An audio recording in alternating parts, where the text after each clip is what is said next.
নমস্কার, আমার নববিজ্ঞান। আমি কাঁচরাপাড়া বাগমারে থাকি। তো আমার একজন প্রিয় কবি, যিনি বিশ্বকবি বলে আমরা যাকে চিনি, তিনি আমার সবচেয়ে প্রিয় কবি। তার গান আমাকে প্রচুরভাবে আবেগপ্রবণ করে তুলেছে। তার গান নিয়েই আমার চর্চা। তাই তার গান আমি আজকে একটা শোনাবো আপনাদের। আমার একটি ওনার পছন্দের গান হচ্ছে সখী ভাবনা কাহারে বলে।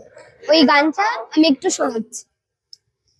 সখী ভাবনা কাহারে বলে, সখী যাতনা কাহারে বলে, তোমরা যে বড় দিবস রজনী ভালোবাসা ভালোবাসা, সখী ভালোবাসা কারে কয়, সে কি কেবলি যাতনাময়, সে কি কেবলি চোখের জল, সে কি কেবলি দুঃখের শ্বাস, লোকে তারে করে কি সুখের তরে, এমন দুঃখের আশ।